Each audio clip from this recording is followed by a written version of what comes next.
Saat Tuhan menghidupkan harapan yang mati. Ada saat dalam hidup ketika seseorang merasa harapannya sudah mati.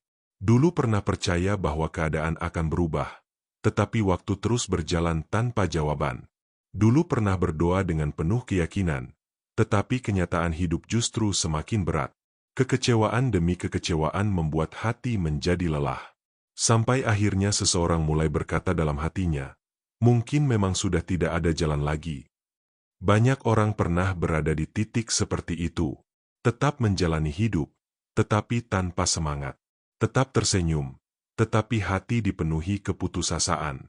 Harapan yang dulu hidup kini terasa seperti sesuatu yang sudah hilang. Namun firman Tuhan mengajarkan bahwa tidak ada harapan yang terlalu mati bagi Tuhan. Apa yang terlihat mustahil bagi manusia tetap mungkin bagi Tuhan. Ayat firman Tuhan terdapat dalam Yehezkiel 37 ayat 5. Beginilah firman Tuhan Allah kepada tulang-tulang ini, aku memberi nafas hidup di dalammu, supaya kamu hidup kembali. Ayat ini berasal dari penglihatan Nabi Yehezkiel tentang tulang-tulang kering di sebuah lembah. Tulang-tulang itu menggambarkan keadaan yang sudah tidak memiliki kehidupan dan pengharapan lagi. Secara manusia, tidak mungkin tulang-tulang itu hidup kembali. Tetapi Tuhan sanggup melakukan hal yang mustahil. Ketika Tuhan berbicara, tulang-tulang itu mulai hidup kembali. Begitu juga dengan hidup kita. Kadang ada bagian dalam hidup yang terasa mati, mimpi yang hancur, hati yang terluka, iman yang melemah, doa yang terasa sia-sia. Tetapi Tuhan masih memiliki kuasa untuk memulihkan semuanya. Seringkali manusia menyerah karena hanya melihat keadaan saat ini. Kita melihat masalah terlalu besar dan kemampuan kita terlalu kecil.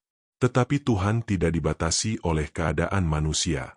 Yeremia 32 ayat 27 berkata, sesungguhnya, akulah Tuhan, Allah segala makhluk, adakah sesuatu apapun yang mustahil untukku? Bagi Tuhan tidak ada yang mustahil. Tuhan sanggup membuka jalan di tempat yang tertutup. Tuhan mampu memulihkan hati yang paling hancur sekalipun. Dan Tuhan dapat menghidupkan kembali harapan yang sudah lama mati. Abraham pernah merasa mustahil memiliki anak karena usianya yang sudah tua. Hana pernah menangis bertahun-tahun karena belum memiliki keturunan. Marta dan Maria berpikir semuanya sudah terlambat karena Lazarus telah mati. Tetapi Tuhan menunjukkan bahwa kuasanya melampaui semua keterbatasan manusia. Kadang Tuhan mengizinkan kita berada di titik terendah supaya kita belajar berharap bukan pada kekuatan sendiri, tetapi kepada Tuhan. Sebab harapan yang berasal dari Tuhan tidak pernah sia-sia.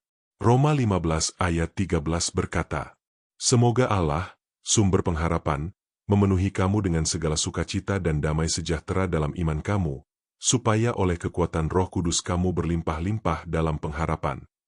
Perhatikan bahwa Tuhan disebut sebagai sumber pengharapan. Artinya harapan sejati tidak berasal dari keadaan yang baik, melainkan dari Tuhan sendiri. Mungkin hari ini ada yang merasa hidupnya sudah terlalu hancur. Ada yang merasa doanya sudah terlalu lama tidak dijawab. Ada yang hampir menyerah karena terlalu banyak kecewa. Tetapi jangan berhenti percaya.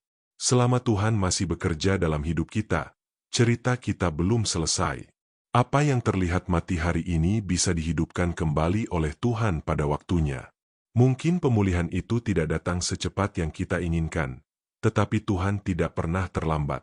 Sedikit demi sedikit Tuhan sedang memulihkan hati, menguatkan iman, dan membuka jalan baru yang belum pernah kita bayangkan sebelumnya.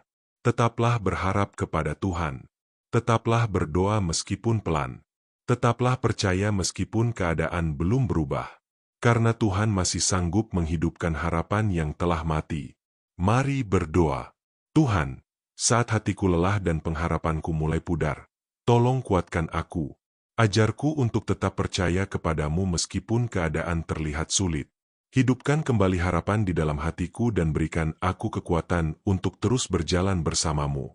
Aku percaya tidak ada yang mustahil bagimu dan engkau masih bekerja dalam hidupku. Di dalam nama Yesus aku berdoa. Amin. Tuhan memberkati hidupmu hari ini. Jangan lupa untuk terus berharap kepada Tuhan. Bagikan renungan ini kepada orang yang membutuhkan.